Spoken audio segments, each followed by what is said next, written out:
Welcome to 13 Minutes of News in 13 minutes or less. Guys, we have one story for today. I might get to, if we have time, I have a couple other things I can plug in, but let me see if we can even get through this properly.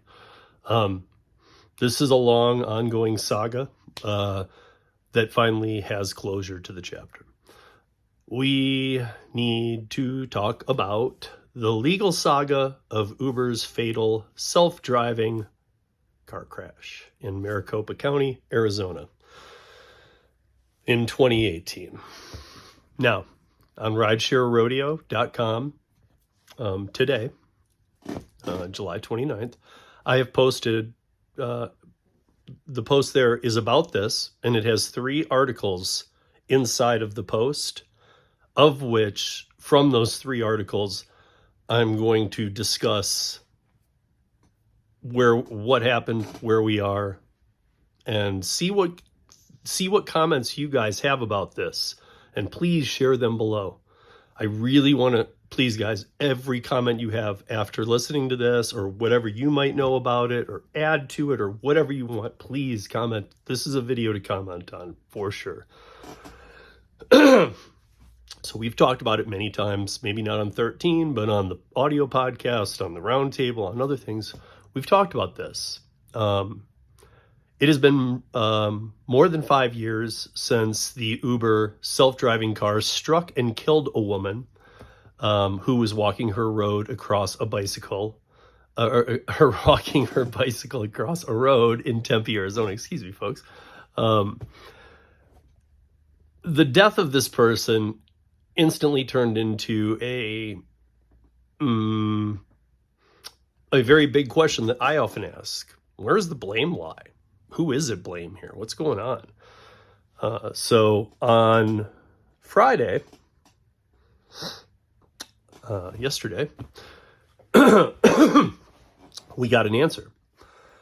It's the person sitting behind the wheel.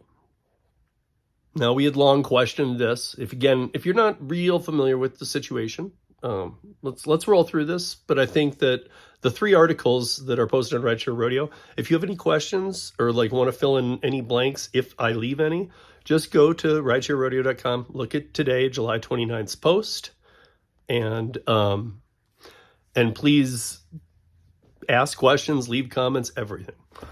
But it's the person sitting behind the wheel. In an Arizona courtroom. By the way, they moved this out of Maricopa County because Waymo and other companies have a major stronghold in Maricopa, which is Phoenix, and it's Tempe and the surrounding area. It's the biggest county. It's the most populated county in the state of Arizona. But they moved it to a county next to it that's very small to have this case, because a lot of people in Maricopa County and Tempe and Phoenix hate these vehicles. They want them off the road. So the driver of this vehicle was Rafaela Vasquez.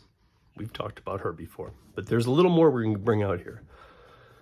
So what did she do on Friday? She pleaded guilty to 1 count of endangerment and was sentenced to 3 years of supervised probation with no time in prison.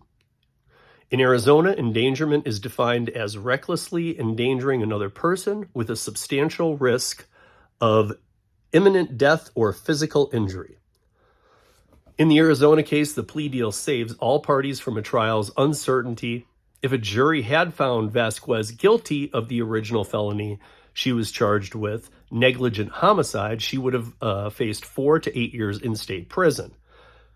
So, again, we've been through all stages of autonomous. We now in San Francisco, we know that we have the robo-taxis, Cruise and Waymo are running without operators. So let's kind of put all this together. So Vasquez mentions in all these articles that prison was a particular concern for her because she was because she is a transgender woman. Given that, she said she had suffered sexual abuse when she was initially incarcerated amongst males for this. But the settlement also leaves unresolved claims. So that she was not off task, as prosecutors claimed. The case accused her of watching the talent show The Voice. We've talked about this. And in fact, most articles said that she was on her personal cell phone at the time of the crash. But she claims she was instead monitoring the company's Slack on the handset she used for work. So 2 phones. I can tell you from using Slack, it is all the time going off and bothering you. So if Uber has her on another phone that has Slack, very dangerous. But they accused her of watching The Voice. She said she was on the phone with the Slack. But here, as for Uber, the plea deal saves the company from another embarrassing airing of its self-driving program's grave shortcomings, already highlighted by the National Treasury Safety Board, hereafter NTSB. We'll say. Okay. Vasquez's legal team had shown every intention to make its defense about shifting blame to Uber, arguing that Vasquez had been set up to fail. In pretrial filings, Vasquez's attorney cited the NTSB's findings against Uber. The car failed to identify the pedestrian and so failed to apply its brakes. This was in the evening hours without much street lighting, if you're not familiar with the situation. So the NTSB also found that Uber kept an inadequate, quote unquote, inadequate safety culture, doing little to protect test operators from well-known phenomenon known as automation complacency. Now, let me explain what that is. Automation complacency is humans' tendency to direct less attention to automatic processes that demand little input. In the 3 months before the crash, Uber had removed a requirement for their 2 test pilots in each car and allowed just 1. In the months leading to the crash, solo operators were often looping the same monotonous route on hours and hours and hours of long shifts. Left to self-police their usage of cell phones, Uber forbade operators from using handsets while driving, but also the operators keep the phones handy in the car in order to get company Slack messages. It's another phone. Several other test operators had been fired for violating the phone policy before the 2018 crash. Vasquez claimed that she was monitoring Slack on her work phone, and it came out in the legal filings, which named her as the probable cause of the crash. Her attorney contended that she was listening to The Voice, not watching it, listening from her personal phone. And that she was monitoring and watching Slack and the road. So, and by the way, Uber has a policy that allows you, again, this gets crazy. Uber has a policy, or had then a policy, of allowing you to have your personal phone in the car, which was always a question of mine. Why are you even allowed to have it if potentially they could accuse you of something? So you're allowed to have it. Listen to music, listen to The Voice. She was, if that's the case, she actually was allowed to listen to The Voice if her phone is not in, if she's not holding it and watching it.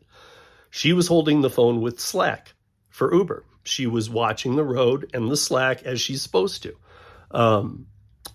She was not watching this is her attorney speaking yesterday. She was not watching The Voice, Your Honor. She was doing what she was asked to do by Uber, and that is to monitor the systems in the car. Nonetheless, Judge, she indicated that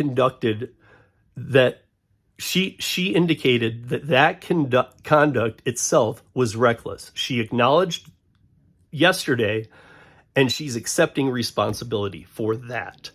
Okay? So while Vasquez and Uber may find some closure to the plea deal, self-driving experts with the NTSB are looking into this now much more heavily. should revisit the issue, because the Slack issue is huge. So I don't want the story of the first automated vehicle fatality to be a lie or a matter of dispute, quote unquote, says her lawyer. Says the law professor at the University of South Carolina. We should get answers. Quote, watching a show would suggest somebody being responsible, he says. Watching Slack raises questions about Uber's policies and practices. So the alleged problems with the Uber self-driving car problem were serious enough that a former operations manager of the self-driving truck division, Robbie Miller, had written a whistleblower email to higher ups at Uber in the days before the fatal crash, warning. This is days before it happened. Warning about the car division's poor safety record and practices. I hope she fights it. Quote unquote. Robbie Miller, from the whistleblower. I do think she has some responsibility in this, but I really don't think what they're doing is right. I think she was just put in a really bad situation where a lot of people under the same set of circumstances would have made the mistake. So here's my question. So Vasquez's guilty plea lands in a summer of worry over the dangers of AI, which we talk about a lot. California has become the site of battle over whether Cruise and Waymo's self-driving robotaxis can charge for full-time service to the public, while San Francisco's officials are arguing the tech is not ready, which I've been saying forever, is not ready. And this is the study that was done. So if the tech isn't ready, and if she's catching the blame, they just wanted this story buried. They got it out of the county. And now they're kind of just back to business as usual. But she went through 5 years of having an attorney battling all this, that, and the other to find out that she'll be on another 3-year probation for potentially doing exactly what Uber asked her to do. Please put your comments, questions, or concerns in the comments below. That's 13 minutes of news in under 13 minutes. Peace.